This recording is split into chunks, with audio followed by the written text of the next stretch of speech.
नमस्कार, आदाब, जय भीम, सत श्री अकाल। मैं हूँ माजिद सिद्दीकी और आप देख रहे हैं फोकस हिंदुस्तान न्यूज़ चैनल। आज की ख़ास खबरें सब्सक्राइब करें, लाइक करें, शेयर करें। फिर आऊँगा एक ताज़ा खबर को लेकर माजिद सिद्दीकी।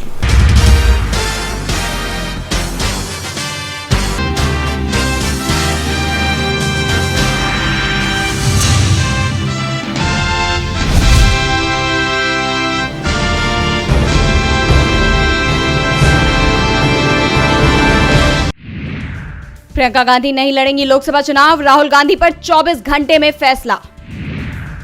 इंदौर से अक्षय बम के पाला बदलने पर कांग्रेस का बीजेपी पर धुआंधार हमला। 17 साल पुराने केस में लगाई धारा 307, रात भर दी धमकी।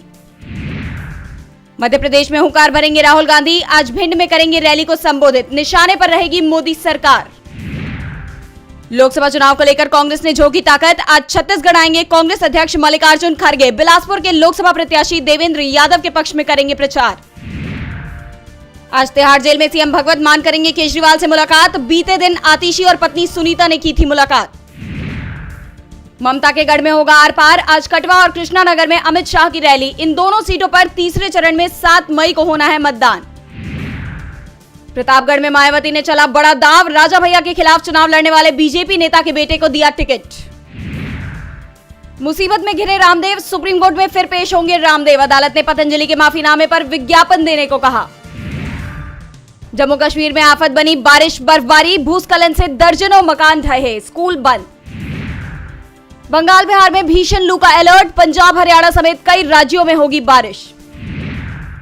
उत्तरी कैरोलिना में वांटेड अपराधी को गिरफ्तार करने पुलिस पर फायरिंग, 3 अधिकारियों की ली गई जान। हूती विद्रोहियों ने एक बार फिर हिंद महासागर और लाल सागर में मचाया कोहराम, ड्रोन से 4 जहाजों को बनाया निशाना। इमरान खान की रिहाई के लिए पीटीआई ने किया ट्रेन मार्च, छीने गए जनादेश के लिए संघर्ष तेज करने पर दिया जोर। अमेरिका में बवंडर ने मचाई तबाही, एक बच्चे समेत 4 लोगों की गई जान, भयानक तूफान और बारिश की चेतावनी। ट्रूडो के सामने ही लगे खालिस्तान समर्थक नारे तो साधी चुप्पी, भारत ने कनाडा के उच्चायुक्त को किया तलब।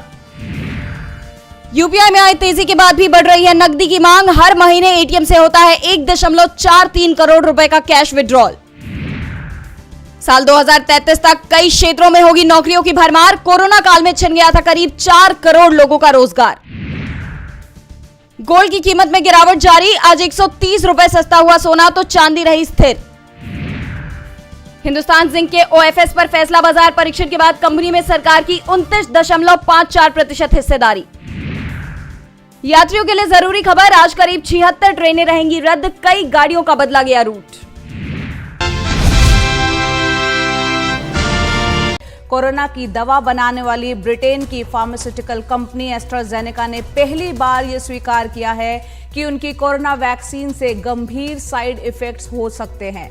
एस्ट्राजेनेका ने यूके के हाई कोर्ट में कबूल किया है कि कोरोना वैक्सीन से थ्रोम्बोसाइटोपेनिया सिंड्रोम यानी कि TTS जैसे साइड इफेक्ट्स हो सकते हैं। इस सिंड्रोम से शरीर में खून के थक्के जमने लगते हैं या बॉडी में प्लेटलेट्स तेजी से गिरने लगते हैं। बॉडी में ब्लड क्लॉट की वजह से ब्रेन स्ट्रोक या फिर कार्डियक अरेस्ट की आशंकाएं भी बढ़ जाती हैं। आपको बता दें कि एस्ट्राजेनेका ने सीरम इंस्टीट्यूट ऑफ इंडिया के साथ मिलकर भारत के पुणे में कोविशील्ड को तैयार किया था। और साथ ही आपको ये बता दें कि एस्ट्राजेनेका ने यूके हाई कोर्ट के समक्ष उसके सामने वैक्सीन के साइड इफेक्ट्स के आरोपों को स्वीकार किया है, लेकिन साथ में कंपनी ने वैक्सीन के पक्ष में अपने तर्क भी रखे हैं। और ये भी आपको बता दें कि कंपनी इस वैक्सीन को दुनिया भर में कोविशील्ड और वैक्सजेविरिया नाम से बेचती है। हर सांसद को अपने क्षेत्र के विकास के लिए साल में 5 करोड़ रुपए का बजट दिया जाता है, जिसे सांसद निधि कहा जाता है। क्षेत्र का सांसद अपने विवेक से उसे खर्च करता है। सांसद निधि का इस्तेमाल सार्वजनिक हित को ध्यान में रखते हुए किया जाता है, लेकिन मध्य प्रदेश में जो मामला सामने आया है उसने इस निधि पर ही सवाल खड़े कर दिए हैं। मध्य प्रदेश की धारा सीट से बीजेपी सांसद और लोकसभा चुनाव में पार्टी प्रत्याशी सावित्री ठाकुर पर गंभीर आरोप लगे हैं। कांग्रेस उम्मीदवार राधेश्याम मुवैल ने दावा किया है कि सांसद निधि का इस्तेमाल सावित्री ठाकुर ने अपना घर बनाने के लिए किया। मोवेल ने कहा कि सावित्री ठाकुर ने सांसद रहते हुए 4,90,000 की राशि मांगलिक भवन के लिए स्वीकृत की और उसकी जगह पर अपना बंगला बनवा लिया। उन्होंने इस मामले की शिकायत निर्वाचन आयोग में की, लेकिन निर्वाचन अधिकारी ने उनकी आपत्ति को खारिज कर दिया। अब मोवेल कोर्ट जाने की बात कर रहे हैं। उन्होंने कहा है कि मैं इस मुद्दे को गांव-गांव तक पहुंचाऊंगा। लोकसभा चुनाव के बीच कांग्रेस के इस बयान से बीजेपी मुश्किल में फंसती दिखाई दे रही है। गुजरात की 25 लोकसभा सीटों पर 7 मई को वोटिंग होनी है, लेकिन वोटिंग से पहले ही बीजेपी मुश्किल में दिखाई दे रही है। साम दाम दंड भेद के सहारे बीजेपी ने सूरत सीट तो जीत ली, लेकिन दूसरी सीटों पर उसकी मुश्किलें बहुत ज्यादा बढ़ गई हैं। खास तौर पर इस बार राजपूत समाज खुलकर बीजेपी का विरोध कर रहा है। राजपूतों की नाराजगी पुरुषोत्तम रूपाला को लेकर है। उन्होंने राजपूत महिलाओं को लेकर आपत्तिजनक बयान दिया। इसके बाद राजपूतों ने बीजेपी हाईकमान को सीधे चेतावनी दी थी कि अगर उन्होंने रूपाला का टिकट नहीं काटा तो परिणाम भुगतने होंगे। बीजेपी ने रूपाला का टिकट नहीं काटा और अब राजपूत बीजेपी को सबक सिखाने को तैयार है। जगह जगह राजपूत समाज महापंचायत कर रहा है, जिसमें बीजेपी को हराने की अपील की जा रही है। गुजरात के बारडोली में हुई महापंचायत में तो अग्नि को साक्षी मानते हुए राजपूतों ने कसम ली कि चुनाव में बीजेपी को वोट नहीं देंगे, उसका विरोध करेंगे। गुजरात में क्षत्रिय समाज की आबादी 12% है और राज्य की 10 सीटों पर ये निर्णायक स्थिति में है। राजपूत समाज को अभी तक बीजेपी का वोट बैंक माना जाता रहा है, लेकिन इस बार राजपूत खुलकर बीजेपी का विरोध कर रहे हैं। साफ है कि इस बार गुजरात में बीजेपी की हालत बेहद खराब होती दिखाई दे रही है। मध्य प्रदेश की इंदौर सीट से लोकसभा प्रत्याशी अक्षय बम ने नामांकन वापस लेकर सियासी गलियारों में हलचल मचा दी। इसके बाद वो बीजेपी में शामिल हो गए। अक्षय बम के नामांकन वापस लेने की अभी कोई ठोस वजह सामने नहीं आई है, लेकिन कांग्रेस ने बड़ा खुलासा करते हुए बीजेपी पर गंभीर आरोप लगाए हैं। कांग्रेस का आरोप है कि बीजेपी ने नामांकन वापस लेने के लिए अक्षय बम को धमकाया था। इस मामले को लेकर मध्य प्रदेश कांग्रेस के अध्यक्ष जीतू पटवारी ने आरोप लगाते हुए कहा कि अक्षय बम के खिलाफ एक पुराने मामले में आईपीसी की धारा 307 जान लेने का प्रयास जोड़ी गई थी। उसे धमकाया गया, उसे पूरी रात अलग अलग तरीकों से धमकाया गया, जिसके बाद उसने अपना नामांकन वापस ले लिया। खबर है कि अक्षय कांति बम पर 3 अलग अलग केस चल रहे हैं। उनके खिलाफ 17 साल पुराना मामला एक बार फिर से चर्चा में है, जिसमें उनकी धारा 307 जान लेने की कोशिश बढ़ा दी गई थी। दिलचस्प ये है कि ये धारा इंदौर सीट से नामांकन वापस लेने के उनके फैसले से 5 दिन पहले ही लगाई गई थी। पटवारी ने कहा कि इसी तरह की घटना गुजरात के सूरत में भी हुई थी, जहां कांग्रेस उम्मीदवार नीलेश कुंभानी का नामांकन खारिज होने के बाद बीजेपी उम्मीदवार मुकेश दलाल को निर्विरोध विजेता घोषित कर दिया गया था। इस मामले को लेकर झारखंड के सीएम चंपई सोरेन ने एक्स पर एक पोस्ट किया है। इसमें उन्होंने बीजेपी पर हमला बोला है। सीएम चंपई सोरेन ने लिखा, पहले अरुणाचल में 10 विधायक निर्विरोध, फिर खजुराहो में नामांकन रद्द, उसके बाद सूरत में निर्विरोध, अब इंदौर में निर्विरोध। मतलब साम दाम दंड भेद। किसी भी हद तक जाकर जनता के अधिकारों का दमन करके सत्ता के शीर्ष तक पहुंचना ही इनका एकमात्र लक्ष्य है। चुनावी मौसम में राजनीतिक दलों के बीच टकराव तेज होता नजर आ रहा है। गृह मंत्री अमित शाह के फर्जी वीडियो के मामले में अब तेलंगाना के मुख्यमंत्री रेवंत रेड्डी को भी नोटिस जारी हो गया है, जिसके बाद मामला काफी तूल पकड़ रहा है और अब रेवंत रेड्डी ने पलटवार करते हुए मोदी सरकार व बीजेपी पर करारा हमला बोला है। दरअसल सोशल मीडिया पर केंद्रीय मंत्री का एक वीडियो तेजी से वायरल हो रहा है, जिसमें शाह SC, ST और OBC आरक्षण खत्म करने की बात करते दिख रहे हैं। जांच में पाया गया कि अमित शाह के बयान के साथ छेड़छाड़ करके ये वीडियो बनाया गया है, जिसके बाद मामले में FIR दर्ज की गई और दिल्ली पुलिस इसकी जांच कर रही है। इसी सिलसिले में दिल्ली पुलिस ने तेलंगाना के मुख्यमंत्री को भी तलब कर लिया है। उन्हें अपना फोन साथ में लाने को भी कहा है। दूसरी तरफ रेवंत रेड्डी ने सभी आरोपों से इनकार करते हुए कहा कि अभी तक पीएम मोदी और अमित शाह चुनाव जीतने के लिए ED, CBI और इनकम टैक्स का इस्तेमाल करते थे, लेकिन आज मुझे पता चला कि किसी ने सोशल मीडिया पर कुछ पोस्ट किया और दिल्ली पुलिस तेलंगाना कांग्रेस अध्यक्ष और तेलंगाना के CM को गिरफ्तार करने आई है। इसका मतलब है कि नरेंद्र मोदी अब चुनाव जीतने के लिए दिल्ली पुलिस का इस्तेमाल कर रही है। हम तुम्हें करारा जवाब देंगे। रेवंत ने मामले में बीजेपी को ही उल्टा घेर लिया है। तो वहीं आरोप ये भी लगाए जा रहे हैं कि विपक्ष के नेताओं की शिकायत पर कोई कार्रवाई नहीं होती, लेकिन जब मामला बीजेपी नेताओं से जुड़ा हो तो सभी एजेंसियां, पुलिस बल तुरंत सक्रिय हो जाते हैं। बहरहाल रेवंत रेड्डी के बयान से साफ हो गया है कि अमित शाह के वीडियो को लेकर विपक्ष के नेताओं पर दिल्ली पुलिस के शिकंजे से वो डरने वाले नहीं हैं।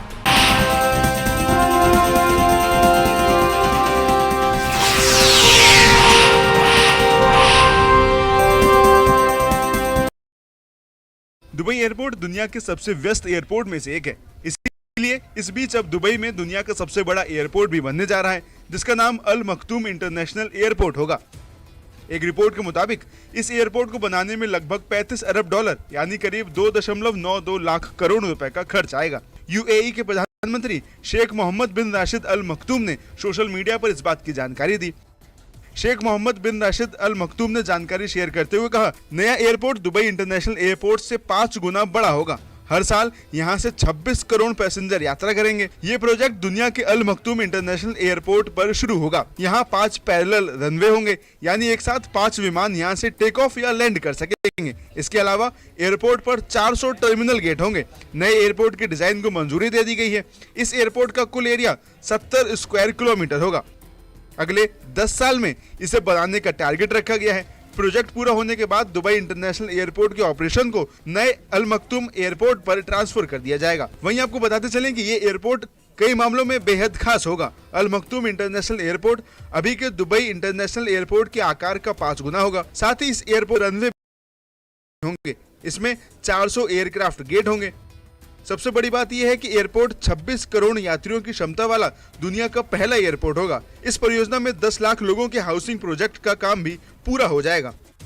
वहीं दुनिया के कई ऐसे एयरपोर्ट भी हैं जो काफी व्यस्त रहते हैं। उनमें पहले नंबर में अमेरिका का एटलांटा इंटरनेशनल एयरपोर्ट है, जहां पर हर साल लगभग 10.5 करोड़ लोग यात्रा करते हैं। वहीं दूसरे नंबर पे यूएई का दुबई इंटरनेशनल एयरपोर्ट है, जहां पर हर साल लगभग 8 करोड़ 70 लाख लोग ट्रैवल करते हैं। वहीं तीसरे नंबर पर अमेरिका का डलास इंटरनेशनल एयरपोर्ट है, जहां पर हर साल 8 करोड़ 20 लाख। वहीं चौथे नंबर पे ब्रिटेन का हीथ्रो एयरपोर्ट है, जहां पर हर साल 8 करोड़ यात्रियों की आवाजाही होती है। इसके साथ ही 5वें नंबर पर जापान का टोक्यो हानेदा एयरपोर्ट है, जहां पर हर साल लगभग 7 करोड़ 80 लाख लोग ट्रैवल करते हैं। वहीं दिल्ली का इंदिरा गांधी इंटरनेशनल एयरपोर्ट व्यस्ततम एयरपोर्ट की सूची में 10वें नंबर पर आता है। 7 करोड़ 20 लाख यात्री ट्रैवल करते हैं।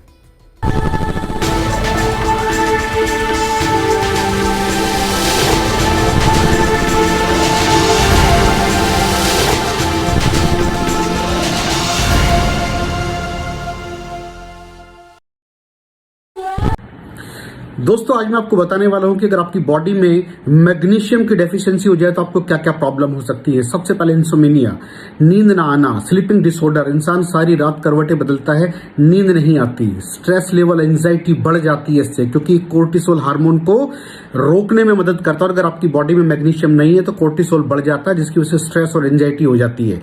मूड स्विंग्स, इंसान को पता नहीं चलता उसके मूड स्विंग्स होते हैं, थोड़ी थोड़ी देर में गुस्सा आना, थोड़ी थोड़ी देर में चिड़चिड़ापन होना, क्योंकि ये सेरोटोनिन हार्मोन को बढ़ने में मदद करता है। अगर आपकी बॉडी में less magnesium is equal to less serotonin, और सेरोटोनिन हैप्पीनेस का हार्मोन है। अलावा इसके ये फटीग को भी कम करता था। अगर आपकी बॉडी में मिनरल डेफिशिएट है, अगर आपकी बॉडी में मैग्नीशियम नहीं है तो आपको थकावट बहुत जल्दी फील होगी, जरा सा काम करती है आपकी बॉडी थक जाएगी। पुअर डाइजेस्टिव सिस्टम, ये डाइजेस्टिव सिस्टम को भी मैनेज करने में बड़ा शानदार रोल प्ले करता है, और अगर इसकी डेफिशिएंसी है तो कॉन्स्टिपेशन, डायरिया जैसी प्रॉब्लम हो जाती है। माइग्रेन, बहुत खतरनाक प्रॉब्लम है माइग्रेन। अगर डेफिशिएट है आपकी बॉडी मैग्नीशियम से तो आपको माइग्रेन की प्रॉब्लम भी हो सकती है। ब्लड प्रेशर, अगर आपकी बॉडी में मैग्नीशियम कम है तो आपको ब्लड प्रेशर की प्रॉब्लम हो सकती है। इरेगुलर हार्ट बीट, ये हार्ट बीट का बढ़ जाना, कम हो जाना, बढ़ जाना, कम हो जाना, मैग्नीशियम डेफिशिएट होने की निशानी है। ऑस्टियोपोरोसिस, बोन हेल्थ वीक हो जाती है, क्योंकि आपकी बॉडी का 60% जो मैग्नीशियम है वो आपकी बोन्स के अंदर होता है। अगर आप बाहर से मैग्नीशियम नहीं ले रहे हैं तो आपकी बॉडी जो है वो हड्डियों में से लेना शुरू कर देती है, जिसकी वजह से ऑस्टियोपोरोसिस की प्रॉब्लम भी हो सकती है, आपकी हड्डियां कमजोर हो जाती हैं। और मसल क्रैम्पिंग, मसल क्रैम्प, नस पे नस का चढ़ जाना, मसल्स पे अकड़ जाना, बिल्कुल चलना मुश्किल हो जाता है। तो मसल क्रैम्पिंग भी तभी होती है जब आपकी बॉडी में मैग्नीशियम की डेफिशिएंसी हो। और दोस्त, हमारे यहाँ 90% से ज्यादा लोग मैग्नीशियम डेफिशिएंसी के शिकार हैं। कहां से मिलेगा मैग्नीशियम, कितनी मात्रा में लें, किस क्वालिटी का लें? तो उसका जवाब है वेस्टीज प्राइम CMD। इसके अंदर आपको भरपूर मात्रा में मैग्नीशियम मिलेगा, आपकी सारी प्रॉब्लम सोल्व हो जाएगी। Thank you so much.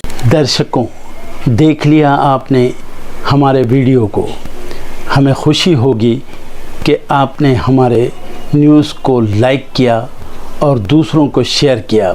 अगर अभी तक हमारे चैनल फोकस हिंदुस्तान को सब्सक्राइब नहीं किया है तो तुरंत सब्सक्राइब करें, कमेंट करें और बेल आइकॉन को प्रेस करें।